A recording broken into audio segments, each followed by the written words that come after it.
ናት ደህና ነህ? ናት ቶኝ ዲና ደህና ናት? ደህና ናት ልጅ እዚህ በር እያንኳኳ ናት። ደህና ነህ? አንቺ እንዳነኪኝ ኤርሚ እሷን ትሰራለች። እዚህ መንገድ ላይ ተገናኝተን ነው ናት እያገዘችኝ ነው።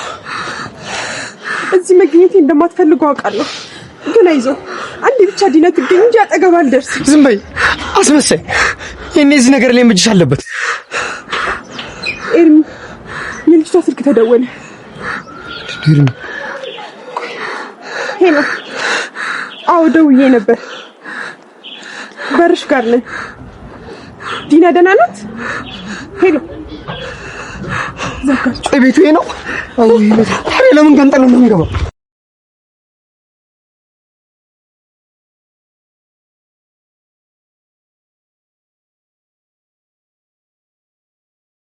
ሰዎች ዲና ድራማ ድብልቅልቁ ወጥቷል። ዛሬ ድብልቅልቁ ወጥቷል። ምንም አልተረፈም። ሀና መሰሪዋ ሀና ተንኮለኛዋ ሀና ያው እንዳያችሁት ነው። ሁሉንም ነገር ለናቲ ነግራለች።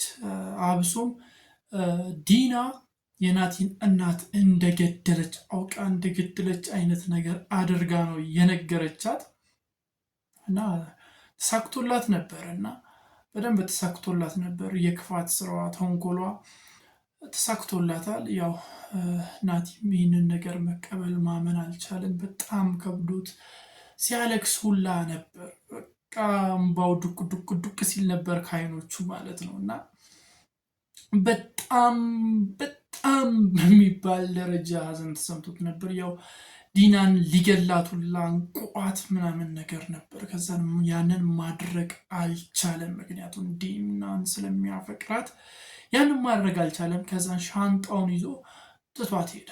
ያደረገው ይህንን ነው። ዲናም እንግዲህ ሀንቾን ስትወቅሳት ነበር። ተሳካለች፣ ይህን የፈለግሽው እንደዚህ እንዲሆኑ ስትላት ነበር። ብሩላ እንደምትቀበላት ለናቲ ነግረዋለች አስፈራርታው እና ናቲ ብን ብሎ የጠፋው ከዛ ማለት ነው። ያው ለምን እንደዚህ ያደረግሽ ሲላት ነበር። ከዲና ብር አስፈራርትሽ ትቀበያታለሽ እንዲህ ሲላት ነበር። ኤርሚ ሀንቾን ማለት ነው። አዎ አድርጌዋለሁ። ያደረግኩት ደግሞ በቃ እኔ ናቲን አፈቅረዋለሁ ቀጥታ ነው የነገረችው እና በጣም ነው ልቡ የተሰበረው። ኤርሚ ልቡ ነው የተሰበረው። ከዛ ያው ጥላውን ሄደችው እሷ። ናቲ ጥፍት ነው ያለው ከሀገር በቃ የሌለ መሬት ላይ ተንዘላፍሎ ወርቆ ምናምን ነገር። እንደዚህ ያደርጋል እንዴ ፍቅር? እንደዚህ ያስጠፋል? ተረጋጉ። አንዳንድ ፊልሞች ግን ተረጋጉ። እንደዚህ የሚያስጠፋው ሰውን ችግር ነው እንደዚህ የሚያስጠፋው እንጂ ፍቅር እንደዚህ ያስጠፋል ብዬ አላምንም። ለማንኛውም ያው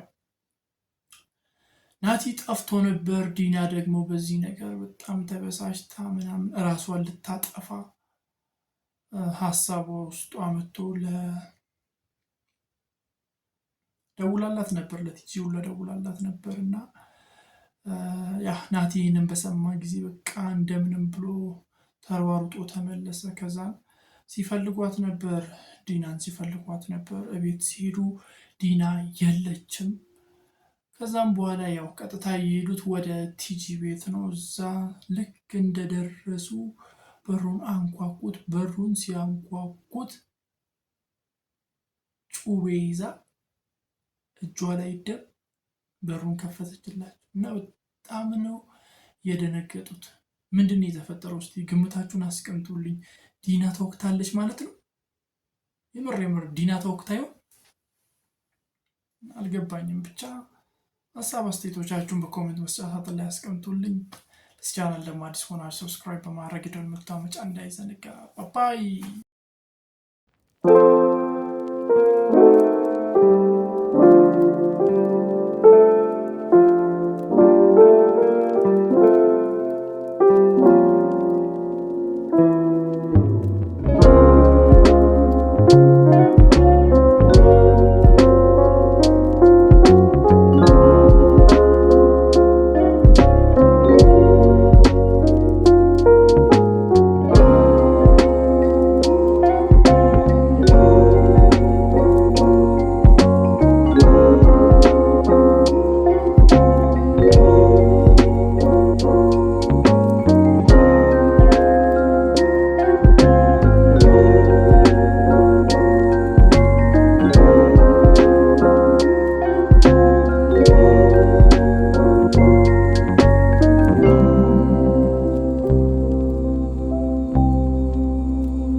ነው።